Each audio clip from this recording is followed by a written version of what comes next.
How you doing, guys? Hope everybody enjoyed the holiday season. I enjoyed the peace and quiet. Is it me or is everybody getting a cold this week? I have been congested like crazy. Everybody around me, it's like, why is it when people get colds, they want to hover around you and like breathe on you and stuff like that?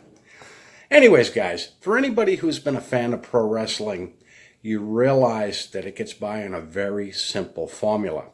Even though today it's more sports entertainment than it was wrestling at one time, the formula is basically still the same. I'm not sure, in the 1920s, I'm not sure if it was a promoter by the name of Pinky George or Toots Mondt who came up with the idea of playing guys off one another. This basically created the good guy, bad guy scenario.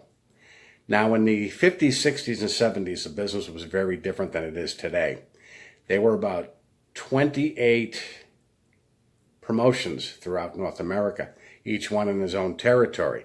Now, this is before cable, so nobody ever stepped foot in somebody else's territory. Now, you had your good guys, which were known as baby faces, and you had your bad guys that were known as heels. Now, your promotions had your favorite baby faces, but to keep things interesting, what the heels would do was travel from promotion to promotion to promotion, just to keep things fresh. The heel would come in, get the local fans so angry that people would buy tickets to watch their favorite babyface beat the living hell out of these heels. Now, basically what they would do, they would go up through contingent, selling tickets, and go throughout their territory up until they hit the territory's champion. Now, after a few return matches, people would lose interest in the heel, and the heel would move on. Now, it wasn't over there, because while this heel was fighting the champion, they were working on another heel coming up through the ranks. And each heel that came in always seemed to seem worse than the last. Funny thing is, Hollywood movies and many TV shows use the same formula. The good guy versus the bad guy. It's very black and white thinking, but it works. Funny thing is, you can't have a good guy without the bad guy because the hero is only as heroic as the bad guy is bad. But the funny thing is, in the world of entertainment, this works. But religions also use this same formula. And they use the ultimate villain, Satan.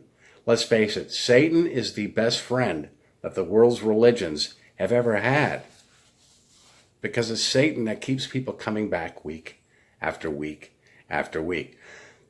This is more well pronounced in the high control groups, Jehovah's Witnesses, Mormonism, and several others. But the thing is, there's only so many ways you can paint Satan. Satan is Satan. I mean, you can't create and throw new things in on him. So what do these high control groups do?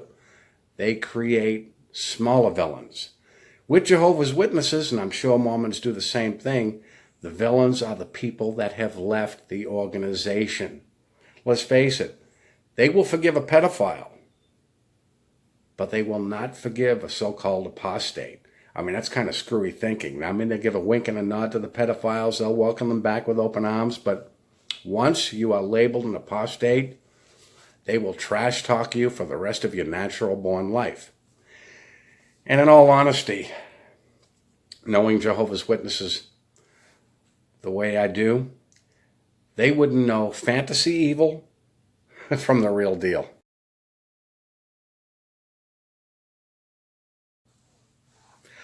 The fat hamster knows full well controversy creates interest. Sometime last, I want to say November, I'm really not sure, he came on the scene. And it wasn't getting very many views. He was playing it a lot straighter than he is now. And I believe it was Amber, just before the holidays, he started attacking in the comments sections, which started ticking people off. But shortly after that, he did that video on Candace Conti. And it did get some views. And he realized that. See, with him, it was ego. He was all about the views. So it did so well that he did another on Candace Conti, and another, and another, and another. He went to the well one too many times. So then he started realizing he had to go after us. He started nitpicking this one, this one, this one. He came after me. He went after Amber. He went after Denise. He's gone after everybody's comment section, claims he doesn't watch our videos. But what's the difference when you go through their comment section? See, views is very important to him because much like your indoctrinated JW, he's all ego. So I believe now this new YouTuber by the name of Amanda is his new victim. That's his new villain that he's picking up. And he'll be bashing her for several more videos, I'm sure. That'll get old and he'll go on to somebody else. Like I said, he bashes each and every one of us and has been for a year. But it's getting quite old. I mean, let's face it. The guy's a human colostomy bag. But we all know that the indoctrinated JW, they have to create the villains and the apostates, which got me thinking. Now, most of you realize that I had a visit by 2 JWs a couple of weeks ago, which, okay.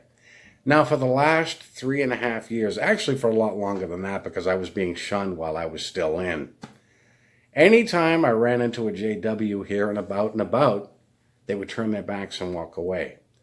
So what you're telling me is it's okay for you to approach me and talk to me when you feel like it, but when you don't, you can just turn your back and walk. No.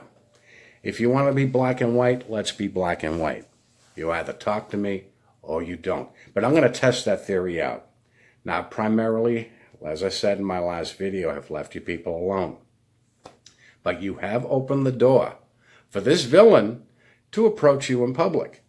And I run into many of you during the course of the week, whether it be out and about, the grocery stores, or at your carts, and I still have your phone numbers. Maybe I will start paying you people a visit and see how you like it. You're the one who created the villain in me, much like Darrow creates a villain in his videos.